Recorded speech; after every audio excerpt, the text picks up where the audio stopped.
Olá, pessoal! Voltei, 2015! História do Poder agora com mais um ano. Quer dizer, mais ou menos. Né? Aquela triste notícia que o professor Isabel está saindo da escola do Juarez Távora e está indo para o mestrado. Então, meus parabéns em rede youtubiana para você, Isabel. Vá com Deus e com muito conhecimento. Ou outras divindades. Né? Olá, pessoal, de novo.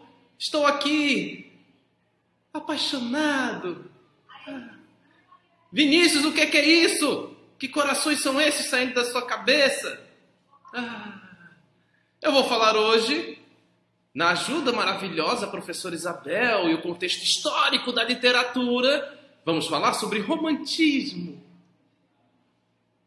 Tá bom, né? Coração continua porque é um efeito legal. Nunca fiz vídeo assim. Então vamos nessa, vamos lá, correndo. Show de bola, rapidinho. Gente, pensar em romantismo obviamente tem a ver com esses coraçõezinhos. Sentimento, aquela amargura, aquela coisa, meu Deus, eu estou apaixonado por ele, ele não olha pra mim. Mas é só isso? Não, cuidado. Se você for entrar no estudo do contexto histórico sobre o romantismo, a gente vai ter que dividir em duas partes bem breves. A gente vai começar de que forma? Bom, primeira coisa, vamos começar na Europa. Como sempre, né? Fazer o quê? A Europa tem o seguinte, ela vai começar com o movimento do romantismo que vai entrar em conflito com os contextos, principalmente dos movimentos revolucionários. A Revolução Francesa, obviamente, vai ser o carro-chefe para isso. E a Revolução Industrial, olha só que louco. Por causa das mudanças que vão ocorrer com as revoluções e, obviamente, com esse boom industrial da modernidade, a sociedade ela vai começar a se reajeitar, digamos assim, com essas novas tecnologias, ou seja, com o comércio, com a questão da burguesia no topo, dominando, e o romantismo ele vai entrar de cara nesse tipo de contexto. Mas de cara como? Olha só que massa. Se você, por exemplo, for olhar, bota no Google lá, uma pintura romântica, digamos assim. Óbvio que não vai ter essa concepção somente sentimental, de paixão, que a gente tem de ideia do romantismo hoje. O romantismo, ele traz como se fosse uma glória no acontecimento, né? É como se você desse uma importância, assim, épica àquela coisa, né? Por exemplo, a liberdade guiando o povo, né? Uma obra muito bonita que representa a questão da luta do povo francês, né? Que tem uma mulher com os seios de fora, carregando a bandeira da França, com o olhar lá para frente, as pessoas atrás gritando. Ou seja, esse tipo de sentimento é que o romantismo vai querer trazer. E não vai ser só na pintura, vai ser na literatura, vai ser na filosofia. Mas, Vinícius, como é que vai surgir essa ideia do romântico dentro desse período de mudança extrema? Ora, os resultados da Revolução não foram tão positivos assim, né? Vamos pegar a Revolução Francesa, foi um trauma muito grande, né? Principalmente com relação ao seu desfecho, né? A gente vai ter que todo aquele caminho, né? Jacobinos, girondinos, até o Napoleão, né? E o povo percebe no final que aquelas mudanças bonitas e maravilhosas, elas não foram tão bem percebidas. Por quê? Porque nesse exato momento, o contexto mundial, principalmente o econômico, vai dar uma nova cara ao capitalismo. A questão da Inglaterra enquanto Revolução Industrial, as cidades já começando aquela ideia de velocidade que vai dar início ao século XX, ou seja, aquelas mudanças repentinas, a comunicação sendo muito mais rápida. E o romantismo ele vai vir para dar um ar de individualismo, digamos assim. Ou seja, eu tenho saudade daquela época e tudo era melhor, era mais tranquilo. Eu tenho saudade daquela vida do campo, não mais dessa cidade cinza que cresce toda hora e das pessoas que vão e voltam do trabalho e pessoas pobres na rua e aquela bagunça tecnológica, aquele furor do pensamento. Eu não quero mais isso. Eu quero o meu espaço. Onde está o sentimento agora? Né? As pessoas são frias. Elas visam só o bem próprio. Não, eu quero voltar. Eu quero contemplar a natureza. Olha só que massa, a natureza.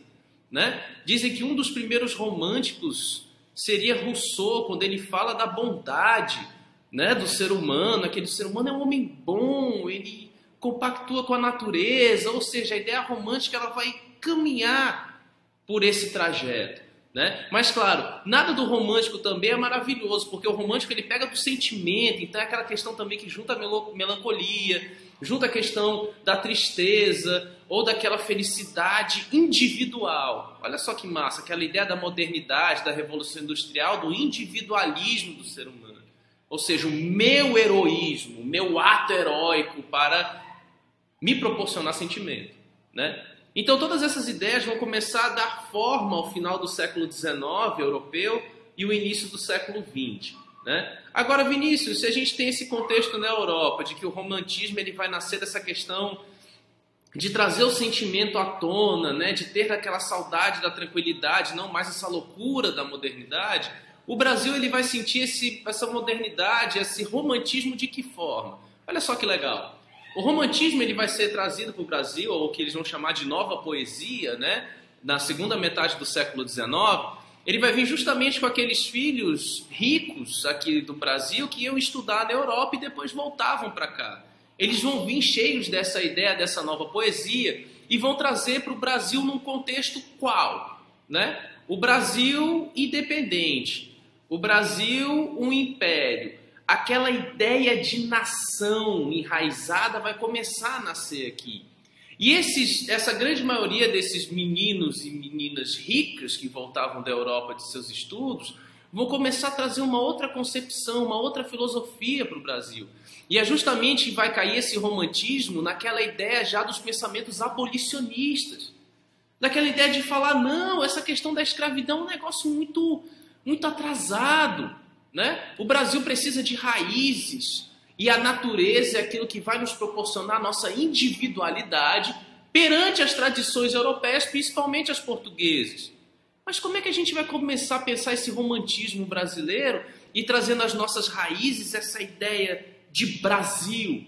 Né? O romantismo vai ser muito importante nessa concepção, porque agora as poesias e as obras elas vão nos remeter a uma natureza exclusiva do Brasil, uma linguagem exclusiva do Brasil que é diferente do português, né, de Portugal. Porque aqui no Brasil nós tínhamos as palmeiras que vão ser colocadas pelos poetas, o índio em sua dramaticidade, né? Só você olhar os quadros, as pinturas referentes ao período colonial que vão ser feitas no século XIX, na segunda metade do século XIX, você vai ver cenas de drama, o índio com sentimento no rosto.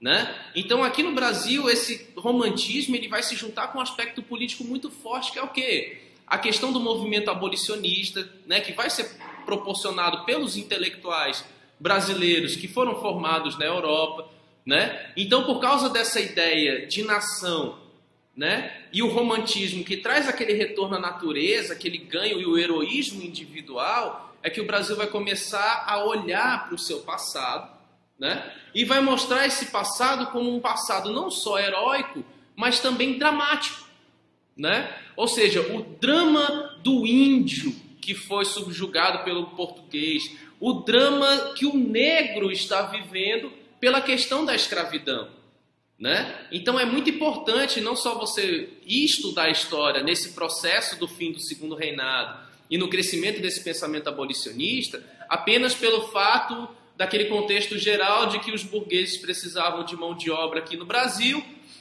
né, por causa das mudanças econômicas vindas da Revolução Industrial Europeia e que era mais fácil libertar os escravos para ter uma mão de obra do que permanecer com esse regime escravocrata aqui no Brasil, né, que a própria Inglaterra condenava. Né? Então o importante é isso. Né? Não é só colocar esse contexto, pronto, entendi o final do século XIX aqui no Brasil. Não, você centrar na literatura do romantismo brasileiro é extremamente importante, galera. Cuidado, estudar história não é só você pegar o livro didático de história e assistir o videozinho do Vinícius apaixonado e pronto, não.